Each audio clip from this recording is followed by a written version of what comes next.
ಹಸು ಸಾಕಿದ್ರೆ ಬರೀ ಹಸುವಿನ ಹಾಲಿನ ಮೇಲೆ ಅಷ್ಟೇ ದುಡ್ಡು ಬರಲ್ಲ, ಹಸುವಿನ ಸಗಣಿಯಲ್ಲೂ ಕೂಡ ದುಡ್ಡು. ತಿಳ್ಕೊಬಿಡಿ ಮೇಡಮ್ ಅವರೇ, ಮಟನ್ ತರಕ್ಕೆ ಹೋದ್ರೆ 1/4 kg 1/2 kg ತಗೊಂಡು ಹೋಗ್ತಾರೆ. ತಿಂಗಳೆಲ್ಲ ಕಾಯ್ಬೇಕಲ್ಲ ಸಂಬಳವ. ನಾನು ಹಂಗಲ್ಲ, ಒಂದ್ಸರಿ ಹೋದ್ರೆ 5 kg 10 kg ತರ್ತೀನಿ. ರೈತ ನಾನು. ಕೆಲವರು ಸುಮಾರು ಜನ ಏನು ಅಂದ್ಕೊಂಡಿರ್ತಾರೆ ಅಂದರೆ ಹಸು ಫಾರ್ಮ್ ಮಾಡಬೇಕು ಅಂತ ಅಂದ್ಕೊಂಡಿರ್ತಾರೆ. ಬಟ್ ಅದು ಮೇವೆಲ್ಲ ಬೆಳೆಯೋದಕ್ಕೆಲ್ಲ ಜಮೀನಿರಲ್ಲ ಅಂತ ಅಂದ್ಕೊಂಡಿರ್ತಾರೆ. 1 ಟನ್ನಿಗೆ ಎಷ್ಟು? 5,000. 5,000. ಹೊರಗಡೆ ಮೇವಿಗೆ ಸತಿ ತರಿಸ್ತಿರಲ್ಲ, ಎಷ್ಟು ತರಿಸ್ತೀರಾ ನೀವು ಕ್ವಾಂಟಿಟಿ? ಬರೀ 3 ಅವರ್ 4 ಅವರ್ ಕೆಲಸ ಮಾಡಿ 1.5 ಲಕ್ಷ ಸಂಬಳನ ತಗೊಳ್ತಾ ಇದ್ದಾರೆ. ಅದೇ IT ಪ್ರೊಫೆಷನ್ಸ್ ಅವರು 8 ಅವರ್ಸ್ 9 ಅವರ್ಸ್ ಕೆಲಸ ಮಾಡಬೇಕು. ಅದು ಅವ್ರು ಹೇಳಿದ್ದನ್ನೆಲ್ಲ ಮಾಡ್ಬೇಕು. ಅವರು ಯಾರ್ದ ಕೈ ಕಡೆ ಹಿಂಗ್ ಒಡ್ಬೇಕು, ನಮ್ದು ಹಂಗಲ್ಲ.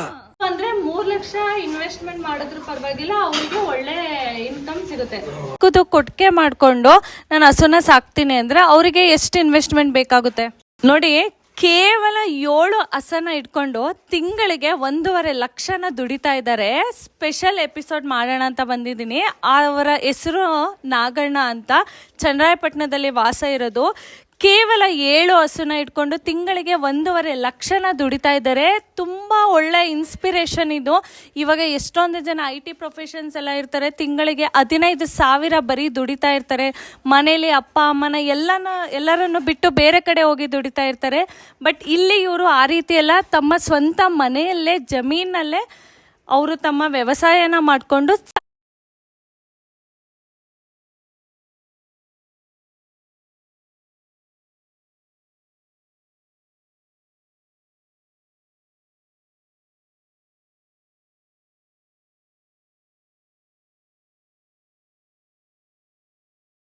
ಸರ್ ನಮಸ್ತೆ. ನಮಸ್ತೆ ಮೇಡಮ್. ಸರ್ ನಿಮ್ಮ ಬಗ್ಗೆ ಸ್ವಲ್ಪ ನಮ್ಮ ಜನರಿಗೆ ತಿಳಿಸ್ಕೊಡಿ. ಸರ್ ನಾವು 7 ಹಸು ಇದೆ. ನಾವು ಇಲ್ಲೇ ಚನ್ನಬಣ್ಣ ಪಕ್ಕ ಚಿಕ್ಕಗೊಂಡನಹಳ್ಳಿ. ಒಂದು 150 ಲೀಟ್ರ್ ಹಾಲು ಹಾಕ್ತೀವಿ. 1.5 ಲಕ್ಷ ಬರುತ್ತೆ. ಒಂದು 60,000 ಖರ್ಚು ಹೋಗುತ್ತೆ ಹಸುಗಳಿಗೆ. ಮಿಕ್ಕಿದ್ರಲ್ಲಿ ಇಷ್ಟು ಲಾಭ ಬರುತ್ತೆ. ನಾವು ಇದು ಹೆಚ್ಚು ಕಮ್ಮಿ ಒಂದು 25-30 ವರ್ಷದಿಂದ ಇದಕ್ಕೆ ಕೆಲಸ ಮಾಡ್ತೀವಿ. ಸರ್ ನಿಮ್ಮ ಹತ್ರ ಇದೆಯಲ್ಲ ಹಸುಗಳು, ಇವೆಲ್ಲ HF ಹಸುಗಳ ಯಾವ ರೀತಿ? HF ಎಲ್ಲ HF ಹಸುಗಳೇ. ಎಲ್ಲ 15, 16, 18 ಲೀಟ್ರ್ ಕೊಡೋಂಥ ಹಸುಗಳು ನಮ್ದು. ಎಲ್ಲ ದೊಡ್ಡ ಹಸು. ಒಂದೊಂದು ಹಸುಗಳು 15ರಿಂದ 18 ಲೀಟ್ರು ಹಾಲು ಕೊಡುತ್ತೆ ನೋಡಿ.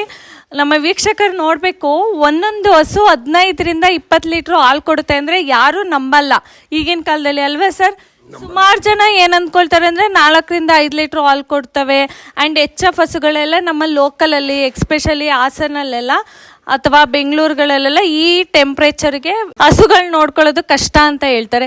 ಸರ್ ಇದಕ್ಕೇನು ಹೇಳ್ತೀರಾ ಅಂದರೆ, ಸುಮಾರು ಜನ ಏನು ಹೇಳ್ತಾರೆ ಅಂದರೆ ಈ ಟೆಂಪ್ರೇಚರಲ್ಲಿ ಅಂದರೆ ಈ ಬಿಸಿಲುಗಳಲ್ಲಿ HF ಹಸುಗಳನ್ನ ನೋಡ್ಕೊಳ್ಳೋದು ಸ್ವಲ್ಪ ಕಷ್ಟ ಅಂತ ಹೇಳ್ತಾರಲ್ಲ, ನಿಮಗೆ ಕಷ್ಟ ಅನಿಸ್ತಾ ಇದೆಯಾ? ಏನು ಕಷ್ಟ ಅನ್ಸಲ್ಲ ಮೇಡಮ್ ಅವರೇ. ನಾವೇನಿಲ್ಲ, ಬೆಳಿಗ್ಗೆ ಒಂದ್ಸರಿ ಮೇವು ಹಾಕ್ತೀವಿ, ಹಾಲು ಕರುವಾಗಿ ಹಿಂಡಿ ಕೊಟ್ಕೊಂಡು ಕರ್ಕೊತೀವಿ, ಮತ್ತು ಸಂಜೆ ಒಂದ್ಸರಿ ಮೇವಾಗಿ ಹಿಂಡಿ ಕೊಡ್ತೀವಿ. ಏನು ಪ್ರಾಬ್ಲಮ್ ಇಲ್ಲ, ಎಲ್ಲ ಚೆನ್ನಾಗಿದೆ ನಮ್ಮದು. ಸರ್ ಇವಾಗ ಎಷ್ಟೊಂದು ಜನ IT ಪ್ರೊಫೆಷನ್ಸ್ ಎಲ್ಲ ತಮ್ಮ ಒಂದು ವೃತ್ತಿನ ಅಂದರೆ ಬೆಂಗಳೂರಲ್ಲಾಗಿರ್ಬೋದು, ಮೈಸೂರಲ್ಲಿ ಒಂದು 15,000 20,000 ಎಲ್ಲ ತೊಗೊಳ್ತಾ ಇರ್ತಾರೆ. ಸುಮಾರು ಜನ ಯೋಚನೆ ಮಾಡ್ತಿರ್ತಾರೆ, ಇಲ್ಲ ನಾವು ಒಂದು ಹಸು ಫಾರ್ಮ್ ಮಾಡಬೇಕು ಅಂತ. ಈಗ ಹೊಸೊಬ್ರು ಹಸು ಫಾರ್ಮ್ ಮಾಡಬೇಕು ಅಂದರೆ ಅವರಿಗೆ ಏನೇನು ಖರ್ಚು ಬರುತ್ತೆ ಮತ್ತು ಎಷ್ಟು ಇನ್ವೆಸ್ಟ್ಮೆಂಟ್ ಬೇಕಾಗ್ಬೋದು ಅಂದಾಜಿಗೆ? ಅಂದಾಜಿಗೆ ಮೇಡಮ್ ಅವರೇ ಹೆಚ್ಚು ಕಡಿಮೆ ಒಂದು 10 ಲಕ್ಷನಾರು ಬೇಕು. 10 ಲಕ್ಷ ಬೇಕು ಅಂದರೆ ಈ ಶೆಡ್ ಎಲ್ಲ ಮಾಡಿ ಹಸುನೆಲ್ಲ ಮಾಡ್ತೀವಿ ಅಂದರೆ ಒಂದು 10 ಲಕ್ಷ ಬೇಕು. 10ರಿಂದ 15 ಲಕ್ಷ ಬೇಕು. 15 ಲಕ್ಷ ಬೇಕು. ಇವಾಗ ಸಿಂಪಲ್ ಆಗಿ ನಾನು ಒಂದೇ ಹಸುನ ತಗೊಂಡು ಒಂದು ಚಿಕ್ಕದು ಕೊಟ್ಟಿಗೆ ಮಾಡಿಕೊಂಡು ನಾನು ಹಸುನ ಸಾಕ್ತೀನಿ ಅಂದರೆ ಅವರಿಗೆ ಎಷ್ಟು ಇನ್ವೆಸ್ಟ್ಮೆಂಟ್ ಬೇಕಾಗುತ್ತೆ? ಅವ್ರಿಗೆ ಒಂದು 2 ಲಕ್ಷ ಬೇಕಾಗುತ್ತೆ. ಕೊಟ್ಟಿಗೆ 1 ಲಕ್ಷ, ಹಸಿಗೆ 1 ಲಕ್ಷ. ಸೊ ಅಂದರೆ 3 ಲಕ್ಷ ಇನ್ವೆಸ್ಟ್ಮೆಂಟ್ ಮಾಡಿದ್ರು ಪರವಾಗಿಲ್ಲ, ಅವರಿಗೆ ಒಳ್ಳೆ ಇನ್ಕಮ್ ಸಿಗುತ್ತೆ. 50 ಲೀಟ್ರ್ 2 ಹಸಿನಲ್ಲಿ ಹಾಕ್ಬೋದು. 2 ಹಸಿನಲ್ಲಿ 50 ಲೀಟ್ರ್ ಹಾಲು ಹಾಕ್ಬೋದು. 2,000 ಬರುತ್ತೆ ಒಂದು ದಿವಸಕ್ಕೆ. 1,000 ತಿನ್ಕೊಂಡ್ರು 1,000 ಉಳಿಯುತ್ತೆ. ಅಂದ್ರೆ ದಿನಕ್ಕೆ 2,000 ದುಡಿದ್ರೆ ತಿಂಗಳಿಗೆ ಅವರಿಗೆ 60,000. ಯಾವ ITನೂ ಬೇಡ, ಏನು ಬೇಡ, ನಾವು ಹೊತ್ತಿಗೆ ಇದೇ ಥರ ಒಂದು ಹಸು ಫಾರಂ ಮಾಡಿಬಿಡೋಣ ಅನ್ನಿಸ್ತಾ ಇದೆ ಅಲ್ವಾ ಫ್ರೆಂಡ್ಸ್? ಸರ್ ಅಲ್ಲ, ನೀವೇ ಇನ್ಸ್ಪಿರೇಷನ್ ನಮಗೆ. ನೀವೇ ನಮಗೆ ಮುಂದೆ ನಿಂತು ಈ ರೀತಿ ಹೇಳ್ಕೊಟ್ರೆ ನಾವು ಹೇಳ್ಕೊಡೋಣ. ಸರ್ ಇವಾಗ ನೀವು ಹಸುಗಳಿಗೆಲ್ಲ ನಾರ್ಮಲ್ ಇವಾಗ ಹುಲ್ಲು ಎಲ್ಲ ಏನಿರುತ್ತೆ ಅದನ್ನೆಲ್ಲ ಹಾಕಲ್ಲ. ಈಗ HFಗಳ ಹಸುಗಳಿಗೆಲ್ಲ ನೀವು ಸ್ಪೆಷಲಾಗಿ ಹೊರಗಡೆಯಿಂದನೇ ಮೇವುಗಳನ್ನ ತಂದು ಹಾಕೋದು. ಮೇಡಮ್ ಸ್ಪೆಷಲ್ ಅಂತ ಏನಿಲ್ಲ, ಯಾವ ಮೇವು ಹಾಕಿರೋ ತಿಂತವೆ. ತೋಟಕ್ಕೆ ಕಟ್ಟಿರುವೆ ಮೇಯ್ತವೆ. ನಾವು ಕಟ್ಟಲ್ಲ ಹೊರಗಡೆ. ಹಂಗಾಗಿ ಏನು ಮಾಡ್ತೀವಿ, ಹೊರಗಡೆಯಿಂದ ಮೇವು ತರಿಸ್ತೀವಿ. ಸೈಲೇಜ್ ಅಂತ ಬರುತ್ತೆ, ಅವರೇ ಕಟ್ ಮಾಡಿ ಅವರೇ ತಂದು ಇಲ್ಲಿ ಸುರಿದು ಹೋಯ್ತಾರೆ, ಲೇಬರ್ ತುಂಬ್ತಾರೆ. ಇಂಡಿ ಕೊಟ್ಟು ಸೈಲೇಜ್ ಹಾಕಿ ಹಾಲು ಕರಿತೀವಿ. ಸರ್, ಇವಾಗ ಹೊರಗಡೆಯಿಂದ ಇವಾಗ ಹುಲ್ಲೆಲ್ಲ ಬರುತ್ತಲ್ಲ, ಅದನ್ನೆಲ್ಲ ಕೂಡ ನಾವು ಹಸುಗಳಿಗೆ ನಾರ್ಮಲ್ ಆಗಿ ಹಾಕ್ಬೋದು, ಅಂದ್ರೆ HF ಹಸು ಕೂಡ ಹಾಕ್ಬೋದು. ಮಣ್ಣುಲ್ಲು ತಿನ್ನುತ್ತೆ, ಹಸಿ ಹುಲ್ಲು ತಿನ್ನುತ್ತೆ, ಏನು ಪ್ರಾಬ್ಲಮ್ ಏನಿರಲ್ಲ. ಇದು ಪ್ರೊಡಕ್ಷನ್ ಏನಾದರೂ ಕಡಿಮೆ ಆಗುತ್ತಾ, ಹಾಲು ಉತ್ಪಾದನೆ ಏನಾದರೂ ಕಡಿಮೆ ಆಗುತ್ತಾ ಆ ರೀತಿ ಬೇರೆ ಮೇವೆಲ್ಲ ಹಾಕೋದ್ರಿಂದ? ಒಣ ಹುಲ್ಲು ಹಾಕಿದ್ರೆ ಮತ್ತೆ ಸೀಮೆ ಹುಲ್ಲು ಹಾಕಿದ್ರೆ ಹಾಲು ಸ್ವಲ್ಪ ಕಮ್ಮಿ ಆಗುತ್ತೆ ಮೇಡಮ್ ಅವರೇ. ಈ ಥರ ಸೈಲೇಜ್ ನಮ್ಮ ಥರ ಹಾಕಿ ನಮ್ಮ ಥರ ಹಿಂಡಿ ಕೊಟ್ಟರೆ ಹಾಲು ಜಾಸ್ತಿ ಬರುತ್ತೆ. ಹಾಲು ಜಾಸ್ತಿನೇ ಬರುತ್ತೆ. ಸರ್, ಇದು ಏನಿದು ಮೇವಿದು? ಇದು ಜೋಳದ ಕಡ್ಡಿ ಪುಡಿ ಮಾಡ್ಕೆ ಬಂದು ಸೈಲೇಜ್ ಅಂತ ತಂದು ಸುರಿತಾರೆ, ನಾವು ತುಂಬ್ಕೋತೀವಿ.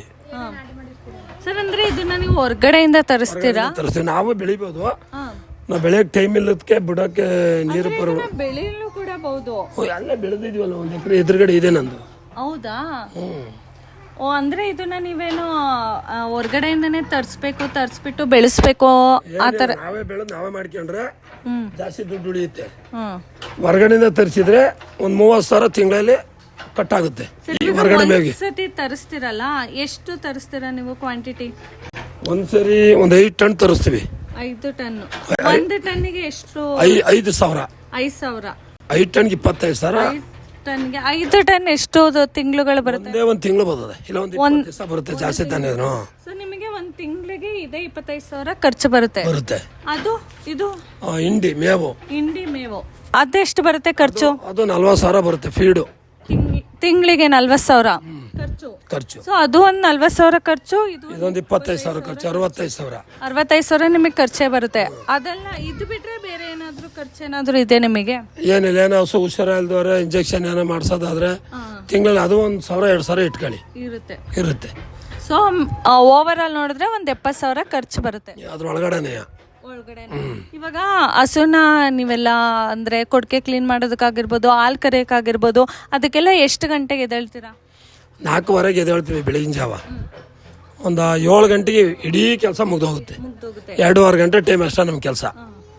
ಆಮೇಲೆ ಮತ್ತೆ ನೀವು ಸಂಜೆನೆ ಹಸುನೆಲ್ಲ ಸಂಜೆ 4:15 ಮಾಡಿದ್ರೆ ಮತ್ತೆ 7 ಗಂಟೆಗೆ ಮುಗ್ದೋಗುತ್ತೆ.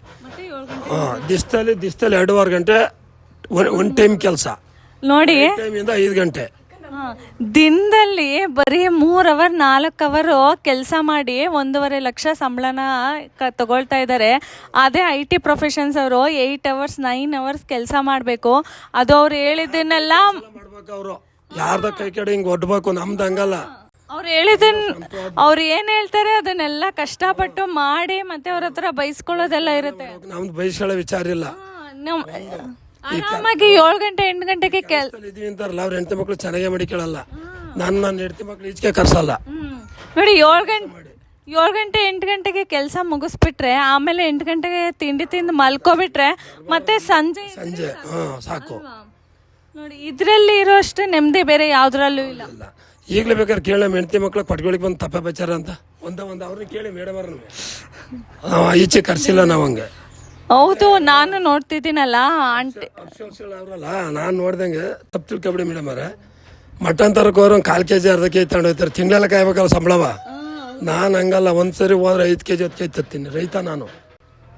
ರೈತರಲ್ಲಿ ಇರುವಷ್ಟು ನೆಮ್ಮದಿ ಜೀವನ ಬೇರೆ ಎಲ್ಲೂ ಇಲ್ಲ. ಖಂಡಿತ. ಹೌದು ತಾನೆ? ಖಂಡಿತ.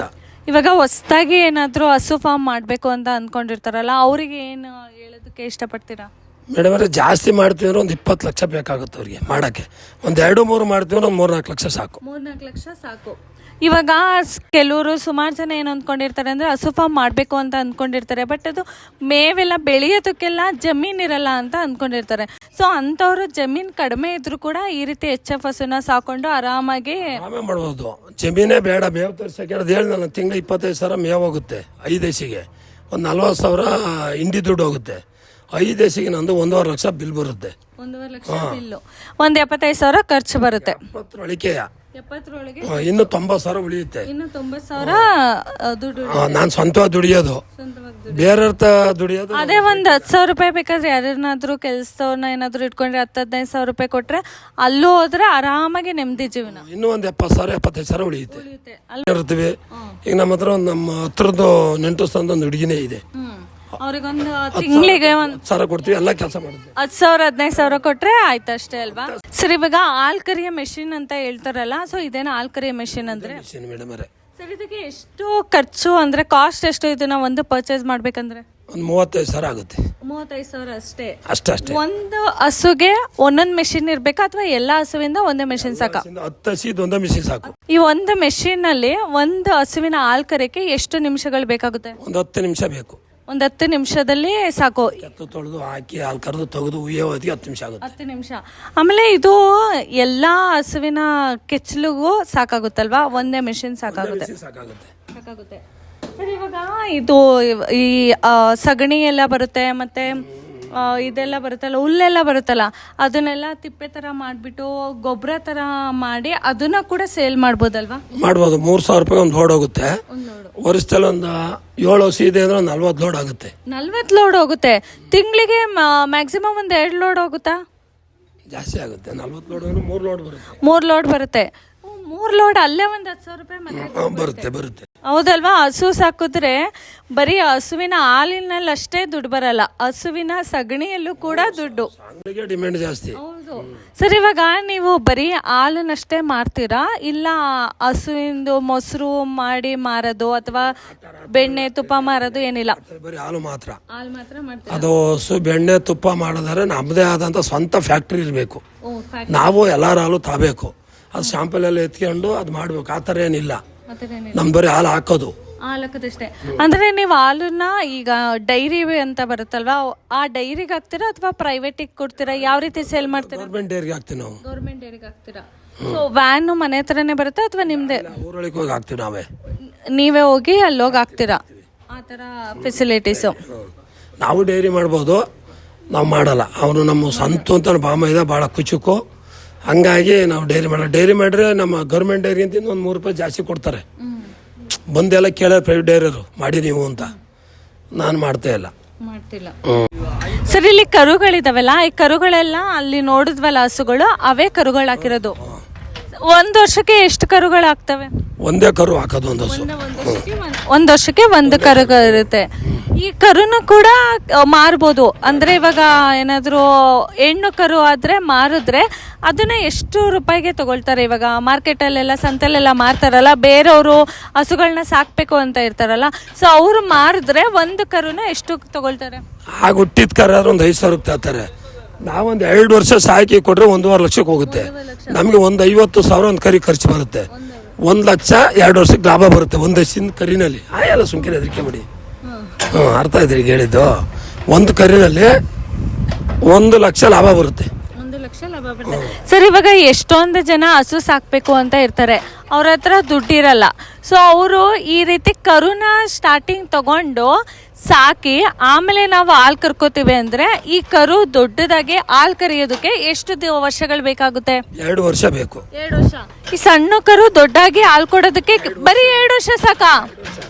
ಅಂದ್ರೆ ನೋಡಿ, ಸುಮಾರು ಜನ ಅಂದ್ರೆ ದುಡ್ಡಿರಲ್ಲ ನಮ್ಮ ಹತ್ರ ಹಸು ಕೊಂಡ್ಕೊಳ್ಳೋದಕ್ಕೆ ಅಂತ ಅಂದ್ಕೊಂಡಿರ್ತಿರಲ್ಲ, ಅವರು ಈ ರೀತಿ ಜಸ್ಟ್ 5,000 ರೂಪಾಯಿ ಕೊಟ್ಟು ಕರುಗಳನ್ನ ಸಾಕಿದ್ರೆ ಅದು 2 ವರ್ಷ ಆದ್ಮೇಲೆ ಹಾಲು ಕೊಡ್ತವೆ.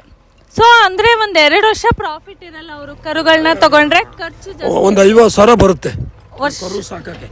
2 ವರ್ಷಕ್ಕೆ 50,000 ಖರ್ಚು ಬರುತ್ತೆ ಒಂದು ಕರು ಸಾಕ ಅಷ್ಟೇ. 2 ವರ್ಷಕ್ಕೆ ಒಂದು 50,000 ಖರ್ಚು ಬರುತ್ತೆ. ಅದು ಬಿಟ್ರೆ ಕರು ಮಾರಿದ್ರೆ 1.5 ಲಕ್ಷಕ್ಕೆ ಹೋಗುತ್ತೆ. 1.5 ಲಕ್ಷಕ್ಕೆ ಹೋಗುತ್ತೆ. ಸೊ ಅವರು ಸಣ್ಣ ಚಿಕ್ಕ ಕರುನೇ ತಗೊಂಡ್ ಬಂದು ಸಾಕಿ ಆಮೇಲೆ ಒಂದ್ 2 ವರ್ಷ ಆದ್ಮೇಲೆ ಹಾಲು ಕರ್ಕೋಬಹುದಲ್ವಾ? ಇದು ಒಂದು ಒಳ್ಳೆ ಪ್ಲಾನ್, ಬಿಸ್ನೆಸ್ ಪ್ಲಾನ್ ಅಲ್ವಾ? ಒಂದು 10 HF ಕರುಗಳನ್ನ ಪರ್ಚೇಸ್ ಮಾಡಿಬಿಟ್ಟು ಆಮೇಲೆ ಸಾಕ್ಬಿಟ್ಟು ಆಮೇಲೆ 2 ವರ್ಷ ಆದ್ಮೇಲೆ ಹಾಲು ಕರಿಬೋದು.